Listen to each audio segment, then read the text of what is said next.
चोपडा तालुक्यातील एका गावात काही दिवसांपूर्वी अशोक देवराम पाटील या नराधमाने बालिकेवर अत्याचार केल्याप्रकरणी चोपडा ग्रामीण पोलिसात गुन्हा दाखल करण्यात आले होते.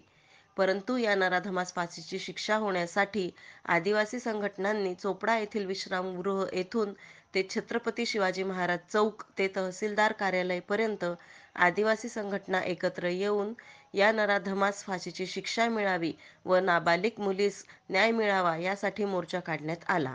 तहसील कार्यालय येथे मोर्चा पोहोचल्यानंतर निवेदन घेण्यासाठी काही कारणास्तव तहसीलदार हे उपस्थित नसल्याने एकलव्य संघटनेचे संस्थापक अध्यक्ष शिवाजीराव ढवळे यांनी निवेदन नायब तहसीलदार दत्तात्रय नेतकर व पोलीस निरीक्षक के पाटील यांना दिले. यावेळी ढवळे म्हणाले की तहसीलदार भाऊसाहेब थोरात यांना खुर्चीचा जास्तच मोह आहे असे म्हणत त्यांना धारेवर धरले व निवेदन देतेवेळी असे म्हटले की लवकरात लवकर पीडित मुलीस न्याय मिळावा, नाहीतर यापुढील आंदोलन हे उग्र स्वरूपाचे होईल असे देखील यावेळेस ढवळे म्हणाले. भारत राष्ट्र समिती BRS पक्षामार्फत आज जो आदिवासी लोकांचा मोर्चा आपल्या चोपडा तालुक्यात विश्रामगृहापासून सुरुवात केली गेली आणि तहसील कार्यालयापर्यंत आज त्या चिमुकलीकरता ज्या नराधमाने कृत्य केलेले आहे त्याला खरोखर फाशीची शिक्षा झाली पाहिजे.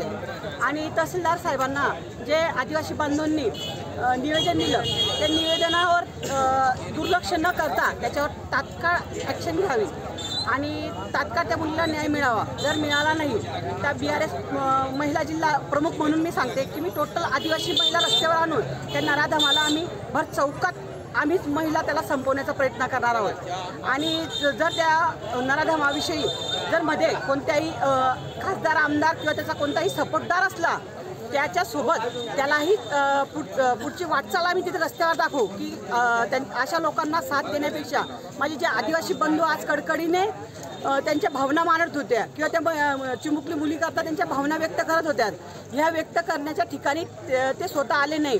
आणि मी शासनाला सांगते आतापर्यंत खरोखर आदिवासी मुलीवर जे बी अन्याय झाले एकाही मुलीला न्याय हा भाग मिळालाच नाही.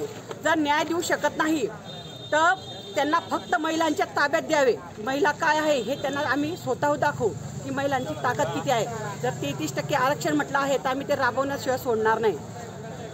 जय आदिवासी. मुलीवरती लैंगिक अत्याचार करून तिच्यावरती बलात्कार करण्याचा प्रयत्न झालेला आहे. तो बलात्कार झाला किंवा नाही या संदर्भामध्ये पोलिसांनी खऱ्या अर्थानं कसल्याही पद्धतीची माहिती दिलेली नाही. परंतु कायद्याप्रमाणे जेव्हा एखादा दखलपात्र गुन्हा घडतो तेव्हा त्या दखलपात्र गुन्ह्यामध्ये आरोपीला ताब्यात घेऊन संबंधित मुलीचा लैंगिक छळ झाला असेल तर तिचं तात्काळ मेडिकल करून तो अहवाल सादर करावा लागतो. माझ्या माहितीप्रमाणे मुलीचं मेडिकलच झालं नाही आणि म्हणून यामध्ये शंका येते की आरोपीला वाचवण्याच्यासाठी पोलीस यंत्रणेकडनं काही मदत झालेली आहे का याचा सुद्धा तपास एखाद्या SITच्या टीममार्फत झाला पाहिजे. महाराष्ट्रामध्ये गेली अनेक महिन्यापासून आम्ही बघतो आहोत. मग ती कोपरगावची घटना असेल, एरंडोलची घटना असेल, मराठवाड्यातली घटना असेल, आदिवासीच्या महिला व मुलीवरती लैंगिक अत्याचार होण्याचे प्रमाण मोठ्या प्रमाणात वाढलेले आहे.